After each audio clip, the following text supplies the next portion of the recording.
9 meses para formar al joven en la defensa nacional. Bueno, entre 9 y 12 meses. Esta frase resume de forma escueta el servicio militar obligatorio que se realizó en España durante más de 200 años. El objetivo era contar con unas fuerzas armadas profesionales y a la vez inculcar el sentido de pertenencia con la nación. Bueno, esto usted lo sabe, ¿no? Fue un servicio obligatorio hasta el 9 de marzo de 2001.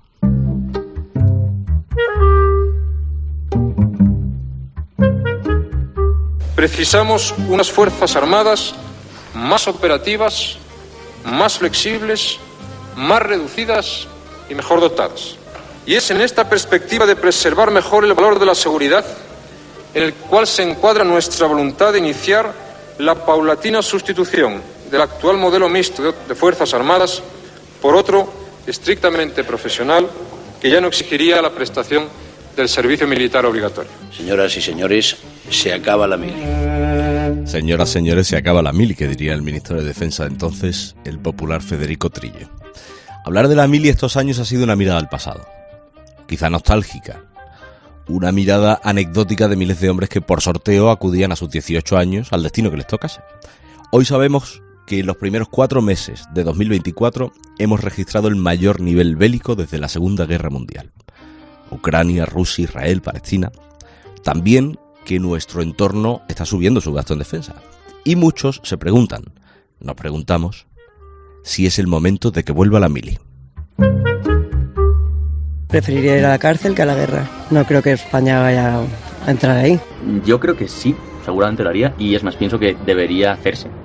Principalmente porque creo que tampoco nos vendría mal el que nos recordasen la importancia de acatar a veces la autoridad y de una vocación de servicio hacia los demás. En el caso de que España entrara en conflicto, no estaría de acuerdo en que tuviera que ser obligatorio la mili, porque nada debiera ser obligatorio.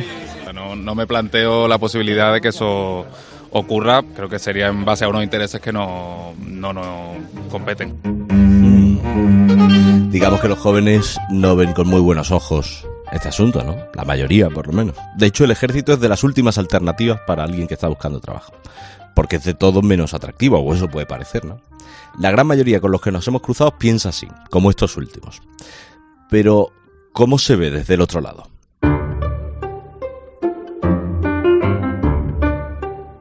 No es que no estén preparados, es que no quieren. Hay un déficit de más de 13.000 soldados voluntarios para ser militar profesional. ¿Quién va a querer ir al frente por 1.160 euros? No va a querer nadie. Si además implantamos una mili obligatoria a los jóvenes de nuestro país, que están más pendientes del TikTok, de Instagram, de Facebook, pues está muy claro que no están preparados, por una sencilla razón, porque no ven que la Fuerza Armada sea algo atractivo, no tienen ese sentimiento de defensa, no tienen ese sentimiento de cultura militar.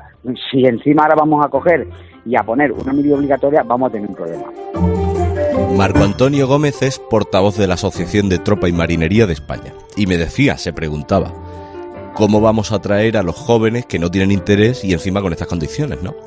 En defensa hoy existe la figura del reservista voluntario, es decir, una persona que se presenta y tiene un tiempo determinado un empleo en las Fuerzas Armadas. En España hay menos de 150.000 militares y menos de 15.000 personas en distintos tipos de reserva. En un momento en el que la humanidad, como le decía, registra su mayor nivel bélico desde el final de la Segunda Guerra Mundial. En los primeros 4 meses de 2024, la guerra ha acabado con la vida de casi 50.000 personas en el mundo. Los países de nuestro entorno evidentemente se están reforzando, pero se están reforzando en personal y en España se ha perdido. ¿Nos queremos parecer a Estados Unidos teniendo una reserva de ciudadanos con conocimientos de defensa y demás? Sí, eso está muy bien, pero nadie se está dando cuenta que estamos cogiendo a dentistas, electricistas, todos que tienen una carrera, pero la realidad es que se van a hacer una mili de campamento de fin de semana y luego se van a las unidades con un empleo como sargentos, como oficiales, como cabo primero, y no tienen ni idea realmente de lo que son las Fuerzas Armadas, porque lo que hacen es estar de fin de semana. La gente no viene preparada. La mili contó en sus últimos años con un gran movimiento de objeción de conciencia. Es decir, gente que se negaba a hacer el servicio militar por convicción o por no convicción. Un movimiento que acabó en una ley que reconocía el derecho de quien no quería ir a la mili, estableciendo un servicio civil en su defecto, que se denominó prestación social sustitutoria. Ahora hablamos de recuperar la mili, en un momento en el que, como ha escuchado, la gente está a otras cosas. quizá ajena a lo que pasa o puede pasar a su alrededor. Hasta hace 4 días había un padre en el salón de su casa viendo Netflix con su hijo, allí en Ucrania, y a los 2 minutos le cayó una bomba. Ahora yo quiero 200.000 legionarios, paracaidistas, quiero marineros, quiero buques, quiero cazas, quiero artilleros, miles de militares, bien preparados, aguerridos, que me defiendan. ¿Eso alguien se cree que eso se forma cogiendo a nuestros ciudadanos y diciéndole una mili obligatoria? No. Eso es un trabajo de años, es un trabajo de profesionalización y democratización de las Fuerzas Armadas. Y un trabajo que no se está haciendo, o al menos eso dicen los que lo viven diariamente. A menos de 4.000 kilómetros de distancia, la guerra en Ucrania cumple 839 días. Y aunque parezca lejos, quizá no lo esté tanto. Claro que es una amenaza, si es que nada más que tenemos que ver lo que está ocurriendo en todo lo que es Europa y ya a nivel mundial. La gente no tiene esa conciencia de que hay ese peligro. ¿Alguien se cree que no va a pasarnos a nosotros? ¿Por qué no? Nuestras fronteras están lidiando con países problemáticos, es la realidad, es la auténtica realidad. El que no quiera verlo está engañándose. Hay que reforzarse, hay que invertir y hay que invertir en lo más importante, el personal. Nos estamos gastando una cantidad de miles de millones en material, pero en personal, cero.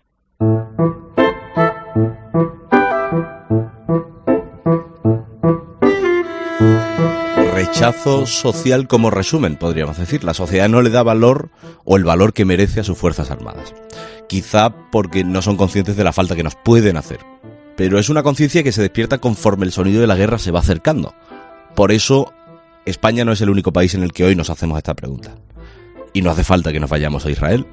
Los países nórdicos, Dinamarca, Noruega, Suecia, Finlandia, tienen servicio militar obligatorio e intención de reforzarlo. Por ejemplo, Dinamarca quiere ampliarlo de 4 a 11 meses e incluir a mujeres como ya hacen en Noruega y Suecia. Letonia y Lituania han vuelto a reinstaurarlo. Claro, están pegados a la amenaza rusa y no fueron los únicos que en 2015 se olieron lo que podía ocurrir al este. ¿Qué le parece si en este rato nos damos una vuelta por Europa, por países vecinos, para conocer qué está pasando allí? En Francia, en París, está nuestra compañera Asunción Serena. ¿Qué tal, Asunción? Buenos días. Hola, ¿qué tal? Muy buenos días. Oye, creo que fue en enero del 18 cuando Macron hizo el anuncio de que volvería a aprobar el servicio militar obligatorio, ¿verdad? Bueno, el Servicio Nacional Universal, que es un programa que efectivamente hablaron de él en el 2019, pero todavía viene coleando, o sea que no hay de ello todavía nada de posibilidad de aplicar ese servicio nacional universal, que no se sabe muy bien exactamente en qué consistiría. Lo cierto es que aquí en Francia la mili se acabó en el 96, desde entonces hay un servicio militar de voluntarios que se hace entre 8 y 12 meses, que se propone a los jóvenes para encontrar una formación, para encontrar un empleo que dentro de un marco militar que les lleva luego a algunos a quedarse ahí. Y luego, como comentabais, la guerra en Ucrania ha vuelto a poner de moda el tema de la mili, pero para unos es completamente inútil, para otros indispensable. Entre los que consideran que es indispensable, los mayores de 65 años, hay un 85% los que dicen que es indispensable. Pero cuando interrogas a los que tienen entre 18 y 24 años, esos te dicen que solo el 27% piensa que es necesario que haya una mili obligatoria. Y, de hecho, el ejército, por ejemplo, no ha cumplido sus objetivos de reclutamiento con cerca de 2.000 puestos sin cubrir, y lo que han hecho, es la novedad de este año, es, aprovechando los Juegos Olímpicos, coger a varios miles de jóvenes adultos, 18 a 26 años, reclutados este verano como voluntarios de descubrimiento para unirse durante 4 meses a las tropas que están encargadas de la seguridad de los Juegos Olímpicos. No han precisado exactamente cuántos, pero lo que espera el ejército es convertirlos en un futuro en soldados profesionales. Asunción, gracias. Un abrazo. En Alemania, en Berlín, nuestra compañera Rosalía Sánchez. ¿Qué tal, Rosalía? Buenos días. Buenos días.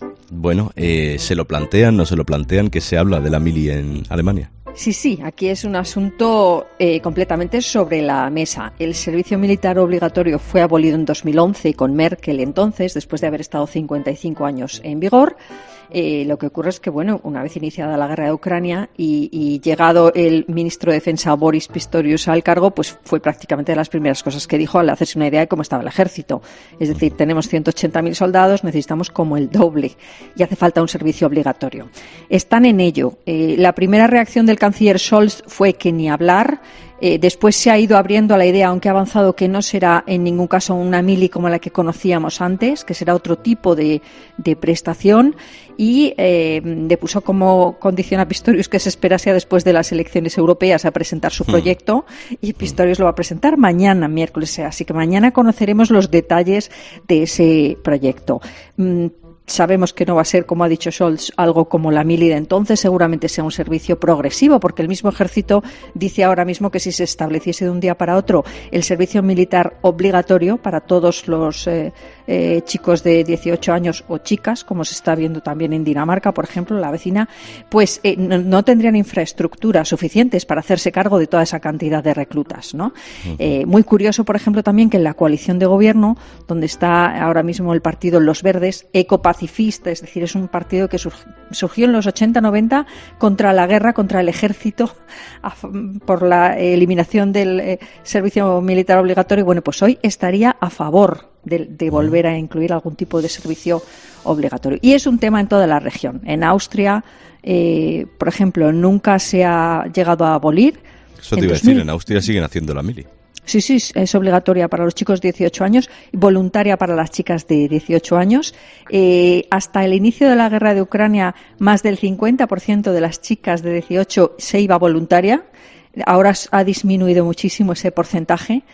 Y bueno, cuando se vota, por ejemplo, en las encuestas, el 60% de los austriacos quiere que sea obligatorio para todos. Igual que en Alemania, las encuestas menos favorables al servicio obligatorio, las menos favorables dan ahora un 52% a favor de volver al servicio obligatorio. Las más favorables hasta un 60%. Rosalía, gracias. Un abrazo.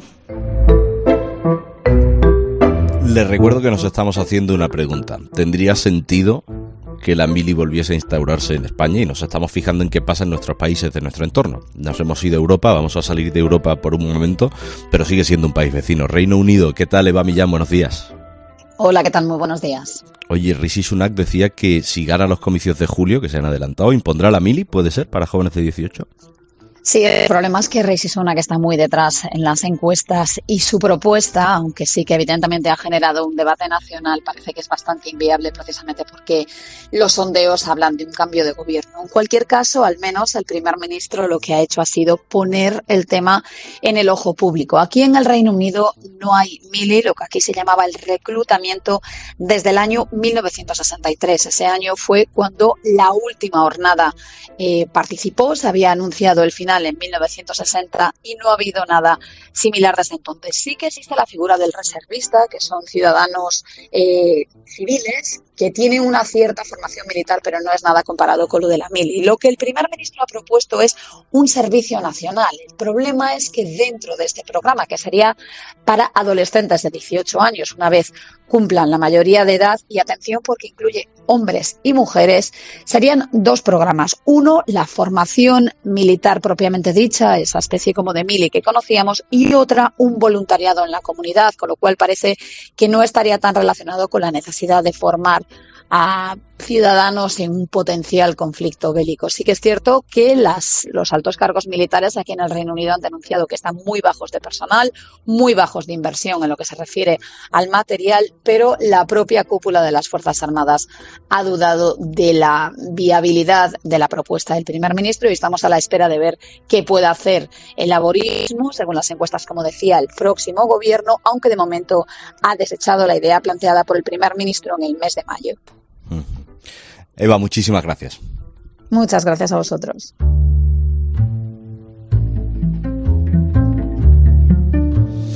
Bueno, tendría sentido que la mili volviese a instaurarse en España. Me gustaría que hiciésemos una última parada para analizar estas preguntas que nos estamos haciendo y que lo hagamos con don Jesús Ignacio Martínez Paricio. Él es catedrático de Economía en la Complutense y es doctor por la Autónoma de Madrid con una tesis que es el motivo de esta llamada: la profesionalización militar en España. Profesor, buenos días. Buenos días, buenos días. Ustedes le destinaron a Madrid, ¿no? Tengo entendido. Bueno, hice la mili que hacíamos los universitarios, que era a plazos, en La Granja, y después en el Inmemorial del Rey, nada menos. ¿Por qué nos volvemos a hacer esta pregunta hoy en Europa? Pues quizás quizás pues porque quizás no sé, es por sacar a la luz algo que no es viable, que no es viable incluso para los propios militares. Creo que uno de los corresponsales lo ha señalado. Me atrevería a decir que incluso entre nosotros puede ser un MacGuffin, dado el ambiente en el que estamos viviendo, pues sacar este tema de la mili, pues a lo mejor desatasca otros problemas. No, es una pregunta recurrente, pero la realidad no va por ahí. Hace ya años tuve la suerte de analizar encuestas a los propios militares, hace ya muchos años, y los propios militares, en fin, no he traído los porcentajes, pero los propios militares decían que ese servicio militar no cumplía la función para la que estábamos llamados. Uh-huh. Y en estos momentos, en este escenario que se ha señalado, y un escenario tan complicado donde se combate en tierra, mar y aire, en el espacio, en el ciberespacio, y un nuevo escenario que es esa zona gris del conocimiento, pues con todos los respetos, el servicio militar de 4, 9, 12 meses, pues no funciona.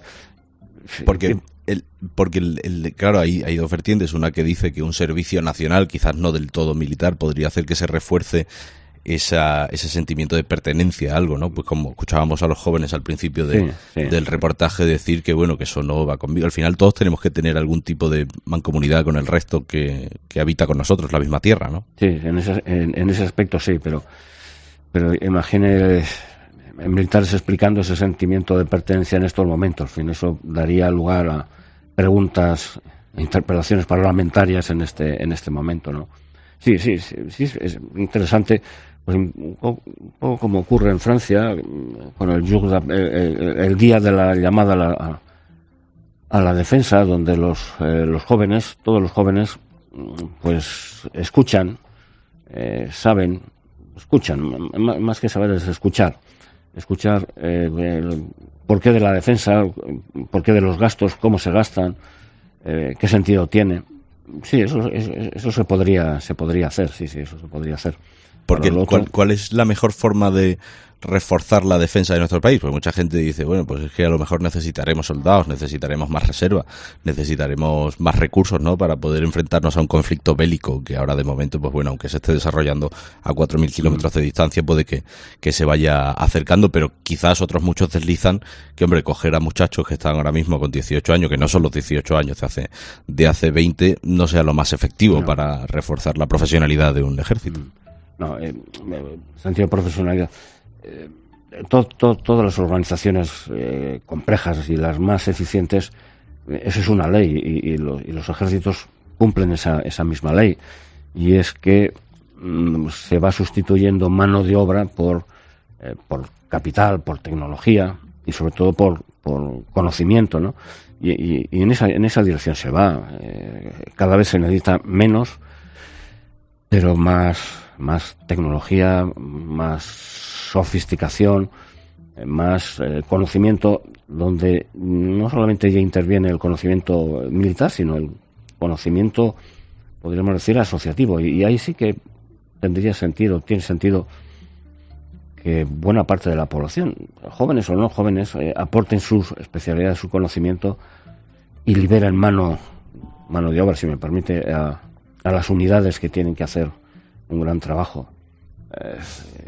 Incorporar el servicio militar, como no recuerdo quién lo ha dicho, pero supondría detraer cuadros de mando que ya de por sí son escasos para enseñar unos conocimientos básicos muy elementales, y evidentemente eso no iría a ningún sentido. Incluso no hay recursos. En Francia se propuso esa función, y los propios militares franceses, algunos, la mayoría, dijo que eso no tenía sentido, porque había que detraer de las unidades operativas a gente que era muy necesario por así decirlo, en el frente de batalla, ¿no?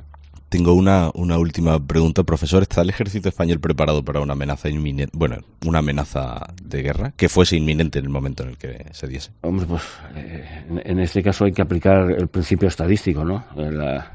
La posibilidad más remota tiene una probabilidad finita de que se cumpla. En fin, no es deseable. ¿Por qué no? Evidentemente, hoy en día ya no podemos actuar de manera aislada. Tenemos que contar con nuestros socios, tenemos que contar con nuestros amigos. Lo que hay que hacer es fomentar la amistad y no crear enemistad con los que en un momento determinado nos tienen que echar una mano, ¿no? Pero sí, no solamente es hay que combatir en el frente de batalla, ¿no? Sino que el frente de batalla es la última acción. Pues como decía el Clausewitz, la guerra es la continuación de la política por otros medios. Bueno, pues trabajar en la política, y eso es una labor de crear amigos y no crear enemigos, ¿no?